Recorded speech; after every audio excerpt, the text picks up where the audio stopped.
Ka-Express, eto na naman ang usapan na nagpapainit sa basketball world. Ang posibilidad na si Kai Sotto ay makagawa ng malaking ingay sa NBA Summer League habang marami ang nakatingin sa mga established young big man gaya ni Zach Edey.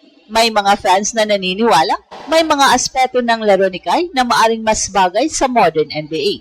Well, hindi may kakaila na si Zach Edey ay isang dominanting force sa ilalim, mas mabigat, mas physical at elite rebounder, pero ang argumento ng mga supporters ni Kai ay nasa versatility. Sa taas na 7'3", may kakayahan si Kai na maglaro sa perimeter, mag-face-up attack, mag-block ng shots gamit ang haba ng kanyang galamay, at mag-adjust sa mabilis na pace ng laro. Ang ganitong skill set ay mahalaga sa modern basketball kung saan ang mga sentro ay kailangang makadepensa sa iba't ibang posisyon. Malaking bahagi rin ng excitement ang kanyang pagbabalik matapos ang ACL injury, matapos ang mahabang rehabilitasyon. Nakabalik siya sa action sa Japan B-League at nagpakita muli ng kanyang rebounding, rim protection at overall impact sa laro. At ayon sa mga ulat at pahayag na lumabas nito mga nakaraang buwan, suportado rin ng Gilas program ang kanyang pagtutok sa NBA opportunity. Para kay Kai, maaring ito na ang isa sa pinakamahalagang yugto ng kanyang karera. Isang mahusay na Summer League performance ang maaring magbukas ng pinto para sa training camp invite, Exhibit 10 contract o two-way deal. Kaya habang hinihintay ng buong Pilipinas ang susunod na kabanata, isang bagay ang malinaw, hindi pa tapos ang NBA dream ni Kai. At kapag dumating ang pagkakataon, handa siyang patunayan na kaya niya makipagsabayan sa pinakamahuhusay na big man sa mundo. Hindi man official na nagkatapat sina Kai Sotto at Zach Edey sa NBA setting, hindi mapipigilan ng mga basketball fans ang paghahambing ng dalawang higante. Pareho silang lampas 7 feet ang kanilang taas, parehong may natural shot blocking presence at parehong may kakayahang baguhin ang takbo ng laro sa loob ng paint. Pero dito nagsisimula ang debate, sino ang masakma sa direksyon ng modern NBA? Sa papel malinaw ang mga kalambangan ni Zach Edey, isa siyang dominanting interior force, ang kanyang laki, lakas at rebounding instincts ay mahirap tumpasan. Kapag nasa low post siya, napakahirap siyang itulak palabas ng kanyang comfort zone.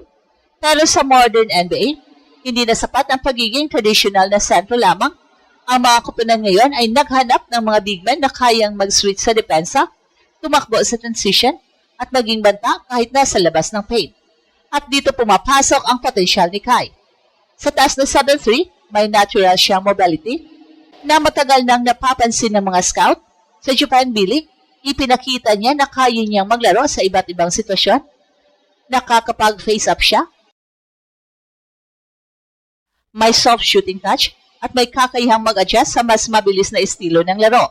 Ang kanyang wingspan at timing sa depensa ay nagbibigay ng rim protection na hinahanap ng maraming NBA teams. At isa pang dahilan kung bakit mataas ang excitement ay ang kanyang recovery story. Noong ACL injury, maraming nagtanong kung makakabalik pa ba si Kai sa dati niyang antas, pero ipinakita niya ang kanyang determinasyon. Matapos ang mahabang proseso ng rehabilitasyon, bumalik siya sa aksyon at muling nagpakita ng produktibong laro sa Japan. Ang kanyang pagbabalik ay patunay ng kanyang mental toughness at dedikasyon ng kanyang pangarap. Ngayon, ang NBA Summer League ay magsisilbing audition stage. Hindi lamang ito simpleng tournament. Ito ay lugar kung saan ang mga scout, general managers at scouting staff ay naghahanap ng susunod na hidden gem. Isang malakas na performance lamang ang maaaring magbago ng buong trajectory ng karera ng isang manlalaro. Nakita na ito noon ni Kai nang magkaroon siya ng pagkakataon kasama ang Orlando Summer League squad noong 2023 sa limitadong minutes. Nakapagpakita siya ng shot blocking, rebounding at interior presence na nagpataas ng interest ng maraming fans. Ngayon, ibang Kai Sotto na ang paparating, mas mature, mas malakas, mas maraming professional experience, mas naunawaan niya ang physicality ng international basketball, at higit sa lahat, mas gutom siyang patunayan na kaya niyang maging bahagi ng NBA. At kung maipapakita niya ang kombinasyon ng size, mobility, basketball IQ at defensive impact sa Summer League, hindi imposibleng magkaroon ng panibagong NBA opportunity. Maring hindi agad guaranteed contract, pero sapat na ang isang mahusay na impresyon upang magbukas ng mas maraming pinto. At para sa milyong-milyong Pinoy, yon ang ating hinihintay na sandali, ang makita si Kai na muling lumalaban para sa pinakamalaking pangarap ng kanyang basketball career. Ang Summer League ay hindi lamang tungkol sa statistics. Ito ay tungkol sa pagkakataong baguhin ang kanyang kinabukasan at maaaring ito na ang pinakamahalagang audition ng kanyang buong karera. Ngayon, nagsisimula ang pinakamahirap na bahagi ng misyon ni Kai. Hindi sapat ang hype, hindi sapat ang social media support, hindi sapat ang pagiging sikat sa Pilipinas. Sa NBA Summer League, iisa lang ang sukatan, performance. Kapag sumalang si Kai sa Las Vegas, bawat possession ay parang job interview, bawat rebound, bawat block, bawat defensive rotation at bawat shot attempt ay titingnan ng mga scouts. Hindi lang Orlando Magic ang manonood, halos lahat ng mga NBA teams ay may representatives na sumusubaybay sa Summer League para maghanap ng mga manlalarong maaring makatulong sa kanilang roster. Kaya napakalaki ng kahalagahan ng pagkakataong ito. Ang isang bagay na pabor kay Kai ay ang pagbabago ng estilo ng NBA. Noon, ang mga sentro ay kailangang manatili lamang sa ilalim ng basket. Ngayon, iba na ang hinihingi ng liga. Ang mga kupunan ay naghahanap ng big men na kaya magdepensa sa pick and roll, tumakbo sa fast break, magpasa ng bola at kung maaari ay may shooting touch pa. Ito ang dahilan kung bakit marami ang naniniwalang may lugar si Kai sa modern NBA. Sa kanyang taas na 7'3", hindi karaniwan ang kanyang coordination at ball skills. Hindi siya simpleng rim protector lamang. Kaya niyang maglaro sa open floor. May kakayahang mag-finish sa paligid ng basket at may potensyal na maging stretch big kapag tuluyang ma-develop ang kanyang perimeter shooting. At dito rin pumapasok ang madalas na paghahambing kay Zach Edey. Well, hindi nangangahulugan na mas magaling agad si Kai kaysa kay Edey. Sa kasalukuyan, mas marami nang napatunayan si Edey sa mataas na antas ng competition. Pero ang punto ng maraming fans ay ang mga aspeto ng laro ni Kai na mas akma sa direksyon ng NBA ngayon.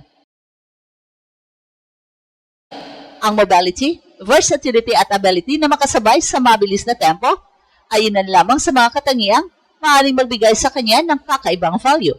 Kapag nakaharap si Kai sa mga athletic at modern big men sa Summer League, doon masusubok kung gaano kalaki ang kanyang improvement matapos ang ACL recovery. Ito ang tunay na test, hindi laban sa pangalan, hindi laban sa reputasyon, kundi laban sa mismong antas ng competition. At isa pang mahalagang factor ay ang kanyang maturity bilang professional player. Hindi na siya ang teenager prospect na unang nakilala sa basketball world. Dumaan siya sa iba't ibang liga, iba't ibang sistema, at iba't ibang hamon. Naranasan niya ang pressure na pagiging top prospect, naranasan niya ang kritisismo, at naranasan rin niyang bumangon matapos ang mga yon. Ang mga karanasang yon ang maaaring maging pinakamalaging sandata ni Kai ngayon. At ito ang Express Info kung saan bawat kwento ginulat ang mundo. Don't forget to like and subscribe.